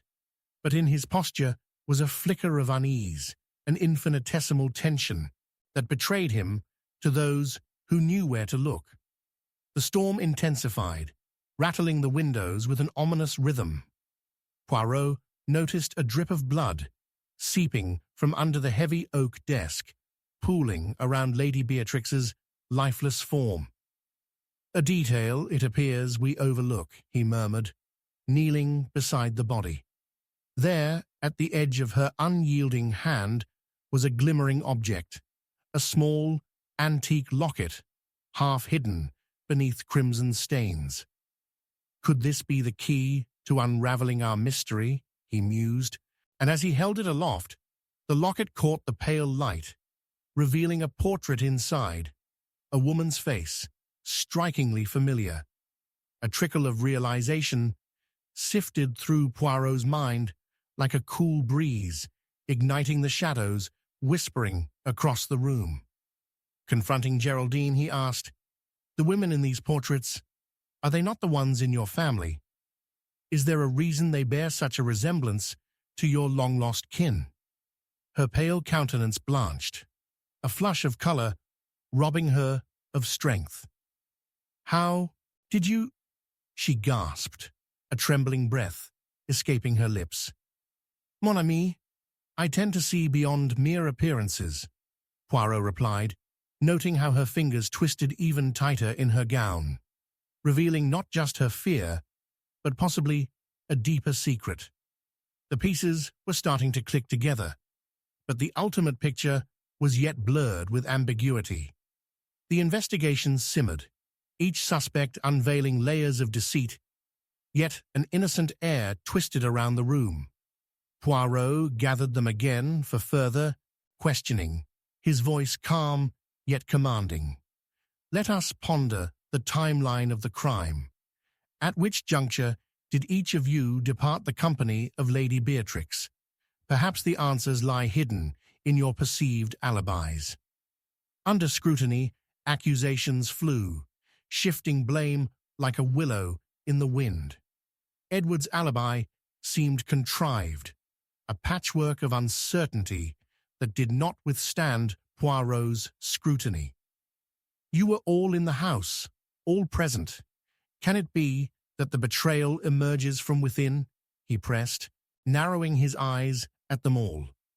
Just as Geraldine prepared to defend herself, a violent crack of thunder illuminated the room. The power fluctuated, casting shadows like ghosts across their worried faces. "Poetic justice, it seems," Poirot said dryly, "for even the storm wishes to reveal what lies buried within our skirts." It was then that Geraldine, overcome by emotion, revealed the heavily guarded truth. "I manipulated our situations to keep the brooch from Alden's grasp. I believed it was the only way to protect our legacy. Her voice broke, trembling in the face of her betrayal. But it was not just me. Edward was complicit. Poirot's eyes gleamed darkly, sharpened by urgency as he reframed the entire scene. But Alden. He turned to the man, columns of guilt etched across his brow. His return was not merely coincidental. He understood the stakes, a silent witness to your treachery. Yet the storm raged on, a mighty tempest unmasking each of their hidden sins. It unfolded a truth that poured through like rain. They had all been struggling for power, for acknowledgement, each harboring secrets that were set ablaze within their hearts. Poirot drew close, savoring the gravity of the moment. Every alibi you ever built has crumbled, leaving only the unmistakable scent of ambition and betrayal behind. He surveyed each face, soaking in the weight of their unraveling fates. With acute precision, Poirot whittled away their facades until they stood exposed before him. And so it is, dear friends, that the storm has unearthed your true selves, deception entwined with desperation. For in the pursuit of shadows, it becomes clear. Trust, once shattered, can never again be mended. The stillness returned with a suffocating weight. Each person, marooned in their own deception, now bore witness to the horror of their actions. The wind, heaving its final sigh, whispered through the cracks, lingering on the edge of the truth that hung heavy in the air. As Poirot turned to leave, his lingering words etched into the marrow of their souls. He said, "Ah, but remember this, you can hide from others, you may accuse each other, yet the heart knows its betrayals, and the conscience is a relentless master." Chapter 10. The Mask Falls. A low, spectral whimper echoed through the hallowed halls of Ashford Manor, drowning beneath the relentless drum of rain on the roof, as if the very house mourned its cursed legacy. The flickering candlelight danced like lost souls trapped in an ethereal ballet, casting long shadows that twisted on the faded portraits gazing down upon the living. In the ensuing chaos of Lady Beatrix's demise, a fourth presence had emerged, an unknown intruder that slipped through the tapestry of fear and desperation that enveloped the estate. Hercule Poirot leaned against the oak desk in the library, the scent of aged parchment and somber wood swirling in the air. His penetrating gaze scanned the delicate faces before him. Geraldine, her silk gown catching the light, but her demeanor darkened. Edward, his ashen visage a mask of alarm. And Alden, who wore a glimmer of something far darker beneath his sharp wit. Ah, but the human heart, it hides many things, mon ami, Poirot thought, observing the palpable tension that coiled among them like a noose threatening to tighten as the investigation deepened. Summoning the courage to embrace the storm within, Poirot interrupted the silence that hung heavily. My friends, we gather here in the aftermath of betrayal that has led to a bloodied past. Lady Beatrix's tragedy unfolds layers of ambition and deceit. Each of you has played your part on this stage. Now let us peel back the layers, like the petals of a flower, to uncover what lies beneath. Yet he sensed that there was something beyond the veil of their lies, an essence of fear that complicated the air. Let us recount the moments leading to Lady Beatrix's death. Each tick of the clock is a key, a moment we must retrieve. He started with Geraldine, her hands trembling as if the burden she carried threatened to shatter her delicate form. Tell me about your quarrel over the brooch. Did it bind you with her in devotion or in cruelty? Geraldine's voice quaked as she spoke. Our discussions grew increasingly heated. The brooch represents not merely family heritage, but monopolized power, I believed I needed to protect it from Alden's grasp. I was convinced he meant to take it from me. As she spoke, the candlelight caught the shimmer of her tears, revealing a glimmer of guilt obscured by indignation. Alden leaned forward, his sardonic grin faltering as he locked eyes with her. Misdirection, my dear. Would it not be rather noble of you to accuse me, the mere opportunist, when you wore the mask of intention? You sought to control that which you had in fact lost. His voice dripped with malice, each word a thrust, meant to bruise. Poirot's attentiveness flickered between them, noting Geraldine's visceral flinch at Alden's taunt. "And where were you, Edward?" The door remained ajar. "Yet you say you heard arguments. What prompted you to linger?" The question was piercing, and Edward's brow knit tightly, shadowed by uncertainty. I was merely passing," he stammered, the quiver in his voice betraying the heavy lie behind those words. "Writing letters in the study, that's all." There was a desperation in his proclamation, a contradiction that tugged at Poirot's trained intuition. A storm cracked louder outside, sending sparks of lightning racing through windows, illuminating the room for a brief moment before plunging it back into shadows. Poirot remained undisturbed, scanning every nuance. "I cannot overlook the tale that your fingers tell, Edward," he observed, "for it was not a case of mere chance that you remained confined within the walls with Lady Beatrix and Geraldine. No, you sought to keep a watchful eye." The declaration evoked a chilling silence, as each character shifted uncomfortably within their confines. Yet the tension magnified as Poirot directed his keen focus upon Alden, whose facade bore the weight of 1,000 sins cloaked in allure. "And Alden, what of your return from town? Coincidence, you would declare, or a cunning strategy to unveil your once-thought rival?" "I am but a man seeking what is rightfully his. A base claim to fortune should not be so heavily objected to," Alden replied, maintaining a bravado that fell dangerously close to arrogance. Poirot, however, gave air to a thin smile, for the man had unwittingly revealed more than he intended. With each scrutinizing exchange, Poirot gathered fragments of a puzzle that appeared deceptively simple, yet spiraled into a labyrinth. The clandestine nature of claims, the depth of ambition, and the souls they trespassed upon whispered to him through the tempest, brewing beyond the walls. He beckoned them to recall the last piece of evidence, the drop of blood and the locket that lay secreted beneath Lady Beatrix's lifeless grasp. "Ah, but what of this locket?" he asked, his voice low, yet envisioning the crescendo of a symphony nearing its climax. The air bristled anew with tension as he brandished the pendant. "This woman within these confines, she corresponds not with Lady Beatrix alone.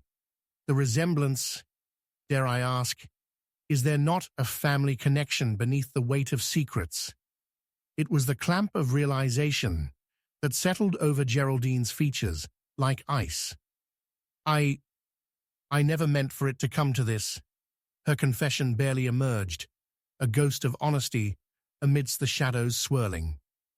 "The woman in the locket was my sister. She was driven mad by heritage and jealousy alike, yet I sought to honor her memory. I strayed far from my intentions." Her eyes glimmered with sorrow and fear, reflecting a turbulent past that twisted and turned like the storm outside. In a sudden twist of conflict, Edward erupted, "And you would stand before us as the victim, to play both the innocent and the guilty. Do not dally in your deceptions, Geraldine. You did not think that I would remain idle whilst your conscience weighs upon your soul." His voice tremored with buried dread, and Poirot realized the depth of connection that extended far beyond them all. As the climax approached, Alden chuckled menacingly, unmasking a tangle of vile intentions. "What flawed morals! How beautifully you twist reality, Geraldine. Did you think me so easily deceived, merely a pawn upon this endless chessboard? Yet the heart is a flimsy construct in waters muddied by betrayal. I, too, have kept a secret hidden, one of kin and crime." Poirot raised an eyebrow, a thoughtful hum echoing quietly within his mind.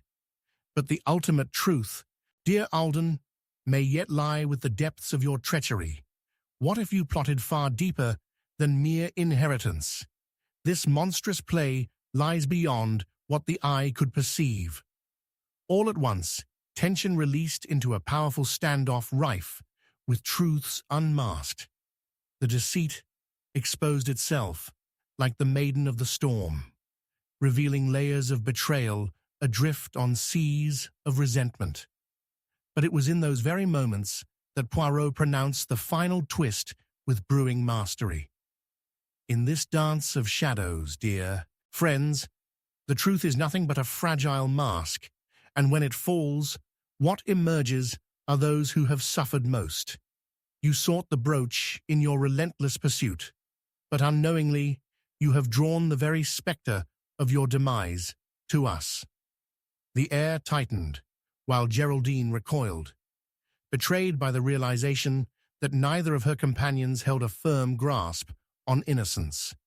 Each held ownership of their dark pasts, forgotten sins awakening to wail through the storm outside as the echoes of despair filled the air.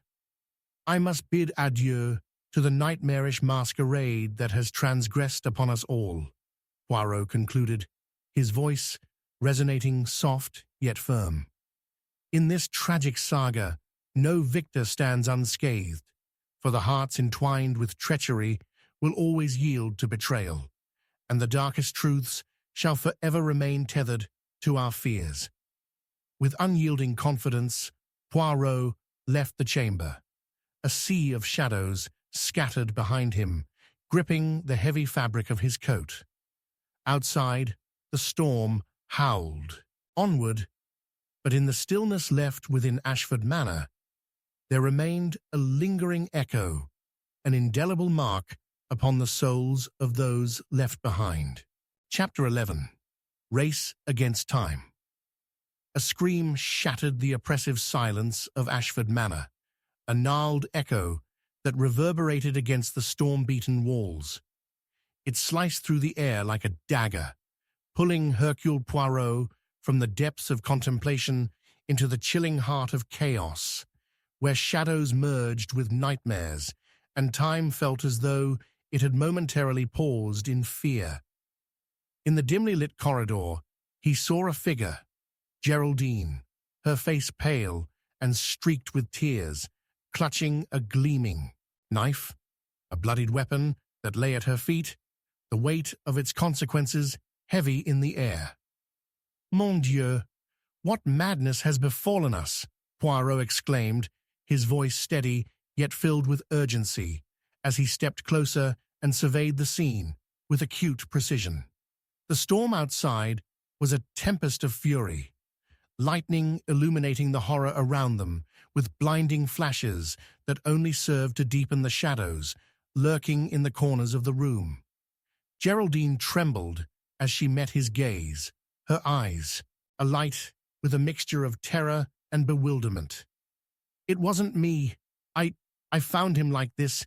Please, you must believe me," she cried, her voice cracking under the strain of panic.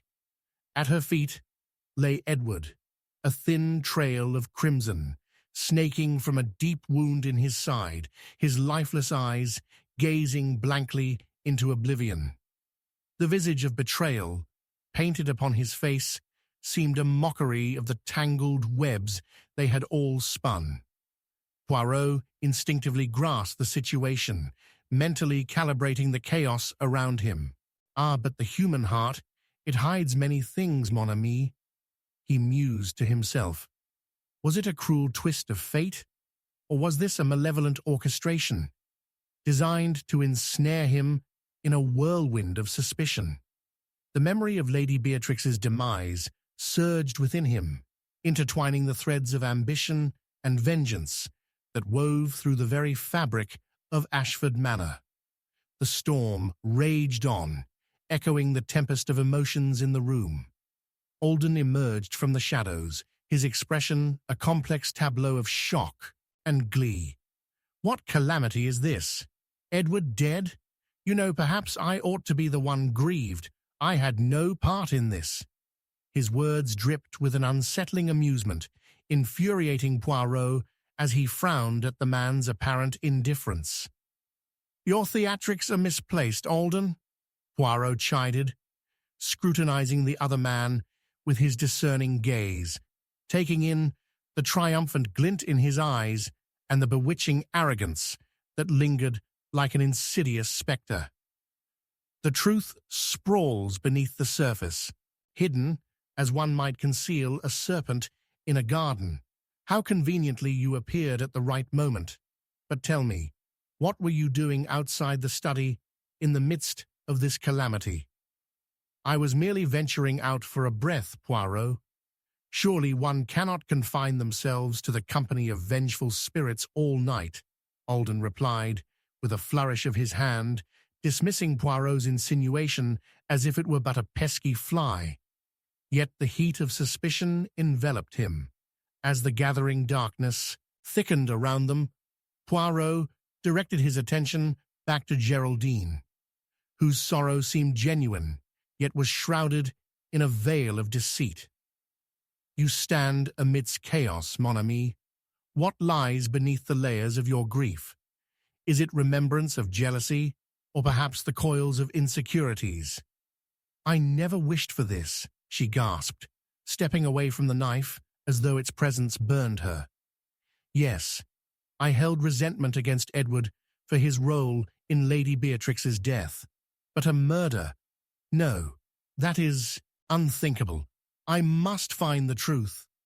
As the clock struck midnight, its echoes reverberating ominously through the manor, Poirot sensed the storm of distrust swirling around them.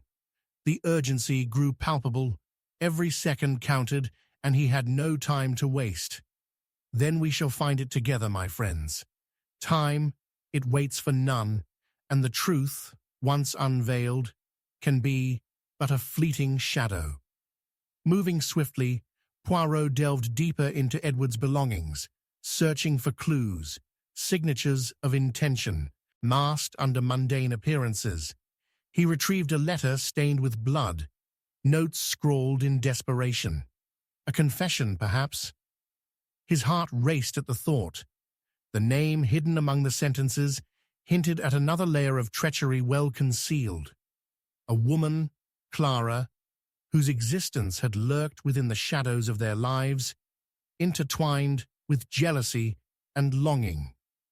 Ah, but who is this Clara? He pondered, irritation blooming within him, for their voices were not just draped in confusion, but held, insights wrapped in a myriad of lies. Each character moved like marionettes in a grand play, with Poirot at the helm, seeking the final act before the curtain fell. As he spun the web of the investigation, Alden's casual demeanor showcased a more sinister undercurrent.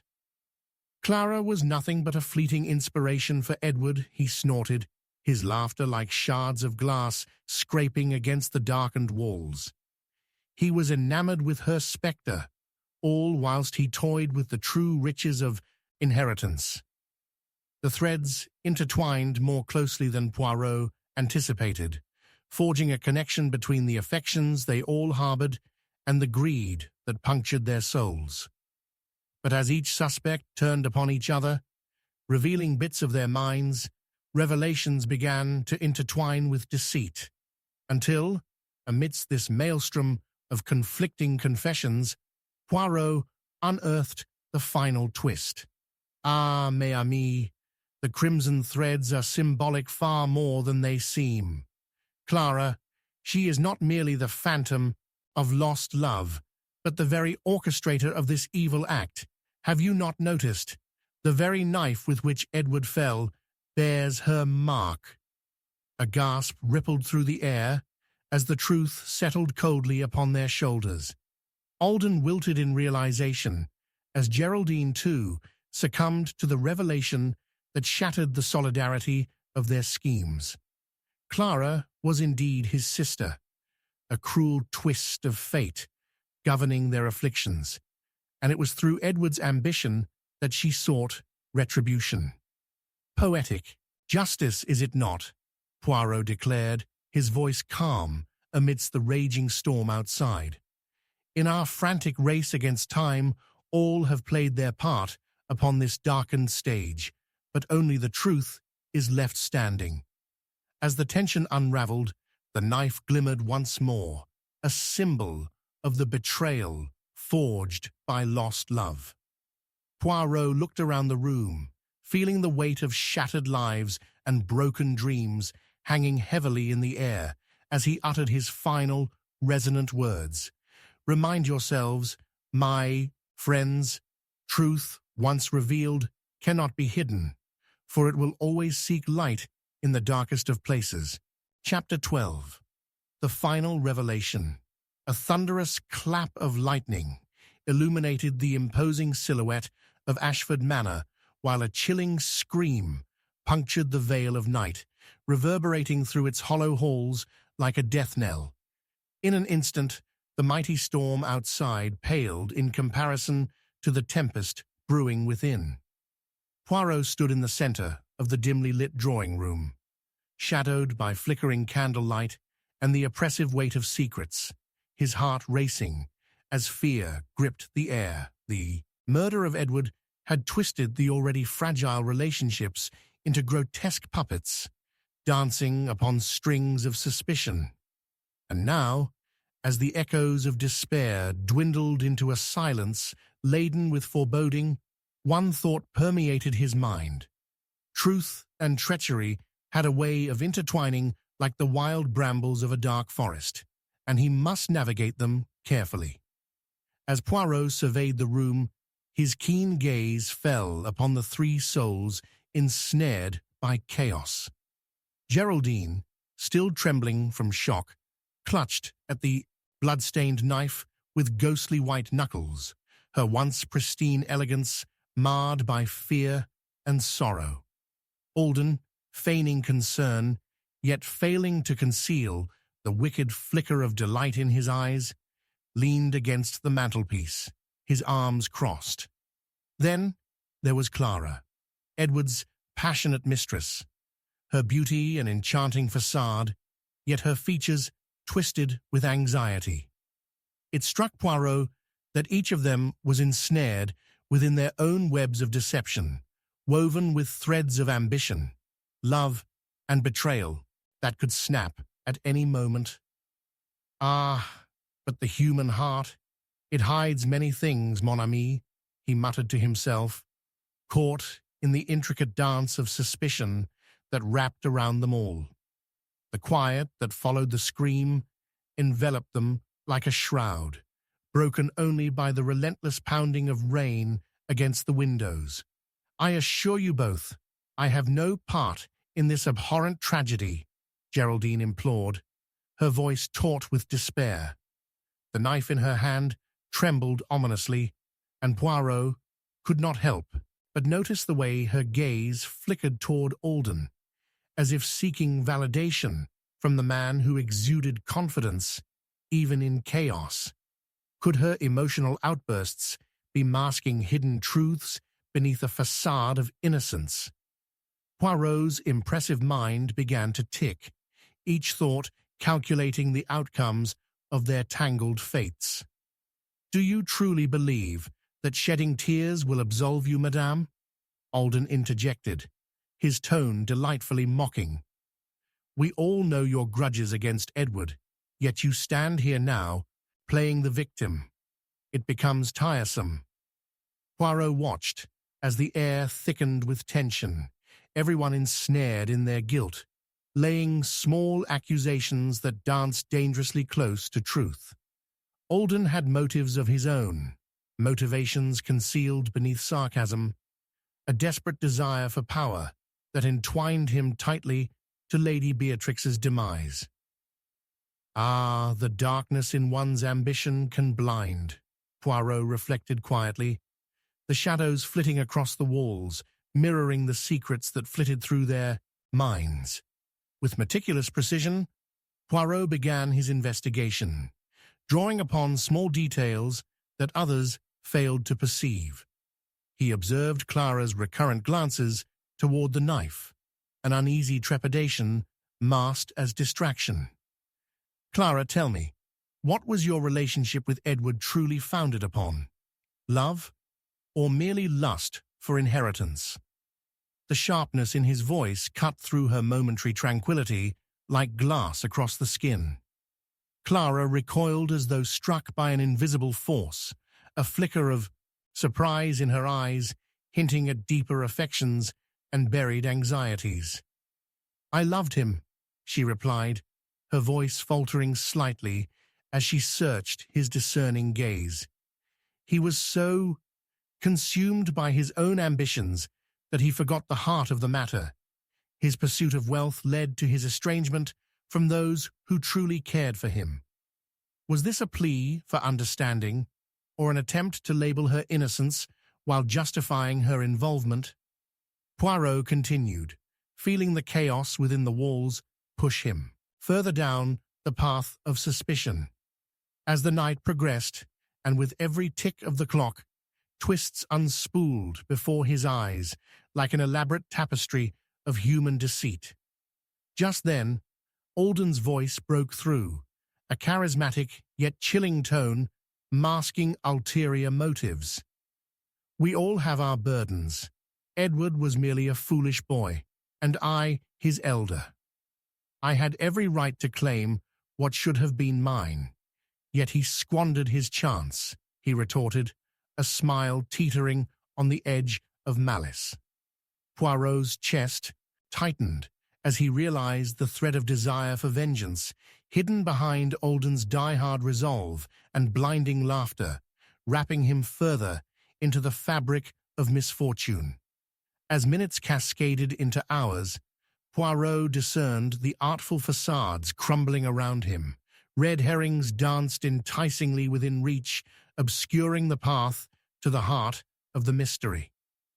When Clara's anguish-driven wails echoed throughout the manor, all became irrevocably clearer.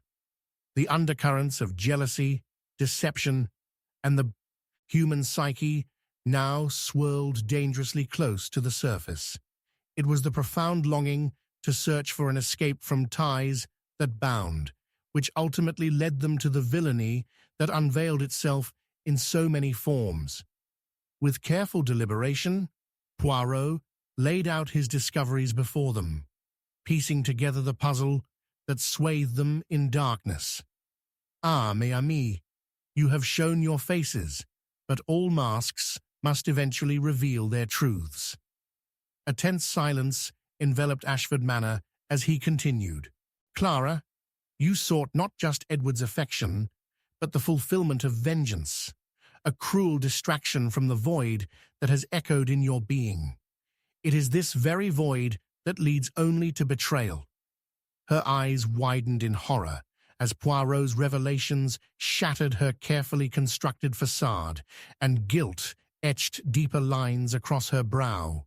A twist fell upon his revelations like a tempest upon the fragile stillness outside. "And you, Alden, unmask your deception further. You are not merely the eager suitor. Your interests lie woven in desire for revenge, masked under the guise of brotherly affection. You wish to rid yourself of Edward, yes, of his existence, like weeds choking a garden." The storm raged outside, punctuating the air with chilling intensity as Alden blanched. His eyes narrowed, not in surprise, but in apoplectic rage.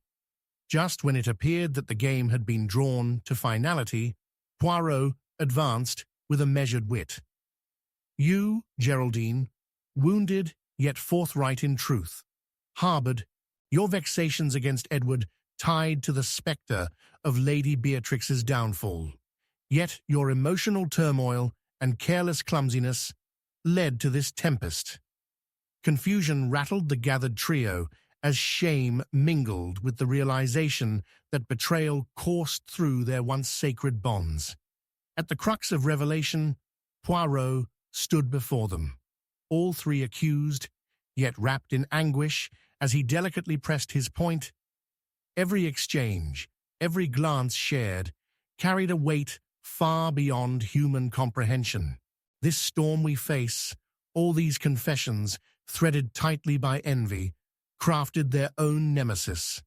In that moment, Clara wept, not just for Edward, but for the deceit that puppeteered them, for love transformed into chaos, and vengeance alone, detached from the heart.